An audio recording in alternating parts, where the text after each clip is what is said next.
From sun signs to retrogrades, we take you into the world of astrology and shed light on what the stars have in store for you. This is Stargazing.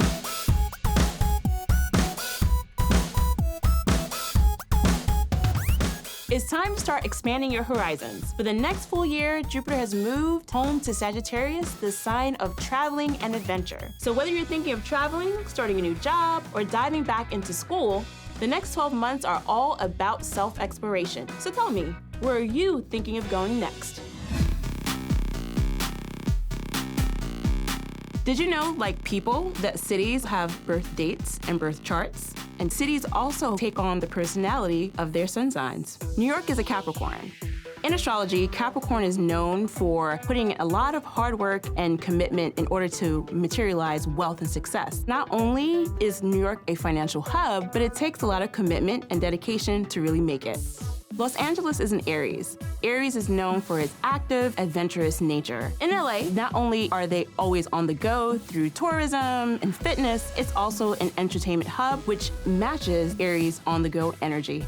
Miami is a Leo. Leo is known for looking good and having fun. In Miami, they're known for their nightlife, their parties, and strutting their stuff on the beach.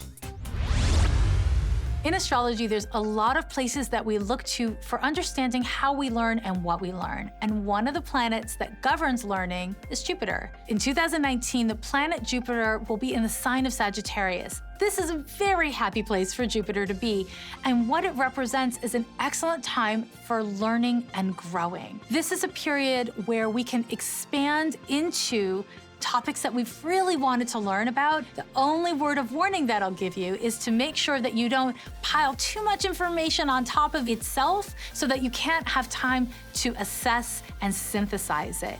Take your time to really study whatever it is you're excited about and make use of that information. So you asked and we listened, and Tina wants to know more about her second Saturn return. So I think the key thing to remember is that it's definitely not as hard as the first. At your second Saturn return, you tend to be in a more empowered, self-actualized, self-empowered place.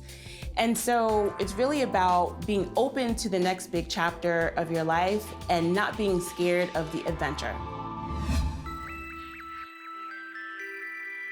As an astrologer, not only do I study the meanings of all the planets, houses, and signs, but I look at what's happening in the sky right now in relationship to what's going on in your birth chart. That tells you about what's happening in your life and how to best cope with it. Hi, can we hug it out? Can we hug it out? My name is Claire. I never had my birth chart read before. So, here's my question for you. Is there anything that you want to talk about? I'm really interested in what you see career-wise. I'd like to head in a more entrepreneurial direction. Love life is great. Family, friends are all great. More just kind of like, how do I strike out on my own? Before we kind of like unpack it further, I can tell you, looking at your chart, that you're really well suited to self-employment. You're really good at having vision. My concern is like the meticulous follow through. Yeah. And the administration, not your BFF. So start off by telling me what your plan is and if you have a partner. I do, actually. My fiance and I want to start a wedding planning business and actually build a venue. Oh, wow. Where? In Indiana. Okay, that's where we're from. That makes more sense. Yeah. Okay. Have you ever worked in this industry? I have not. Okay, so I have lots to say about it. I have lots to say.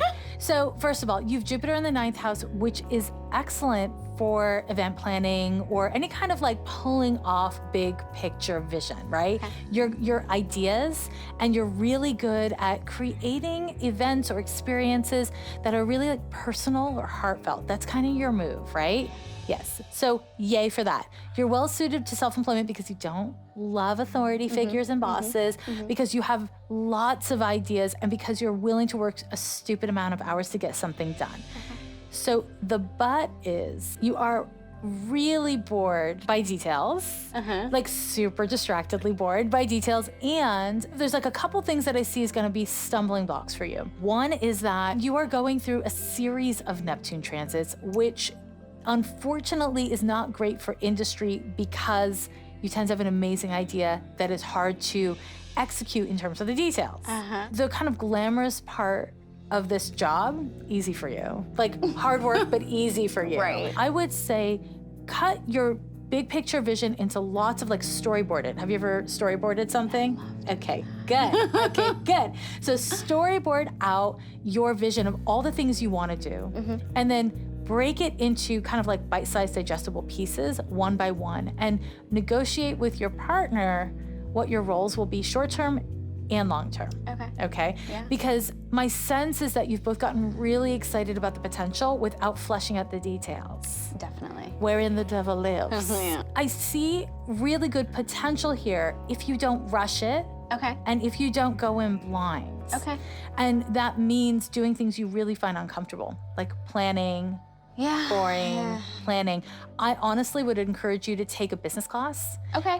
You don't have to because he could take care of it for you, but you don't want him to have skills to manage your business. And this is kind of your business. It's not his idea. It's your idea. my idea. Yeah, it's your idea. And there's your reading, my dear. Oh my gosh, thank you so My much. pleasure, totally, yes. Wow. Yay. And she can tell all of these things about myself and my past and my future from this chart. And that's crazy and really impressive. Based on what Jessica told me today, I am definitely going to take at least one business course. She made me realize that it is important that I can do that kind of stuff on my own and not just do like the big picture stuff. I need to get down with the details. London is a Gemini, and in astrology, Gemini is known for communication and learning. London would be a Gemini because it's known as a hub for some of the best universities in the world.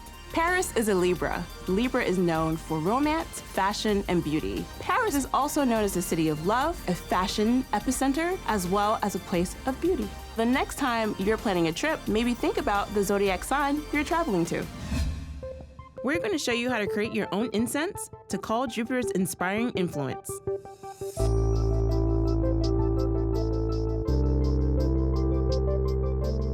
These herbs are good for attracting good luck in entrepreneurial and educational pursuits.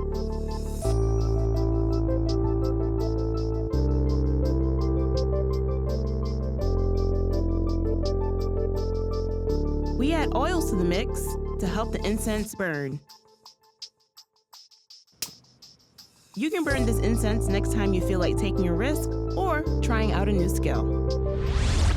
So there you have it. Jupiter stays in Sagittarius for a full year, and that means it's a perfect time to explore. So good luck on your new endeavors, whatever they may be. The stars are clearly on your side.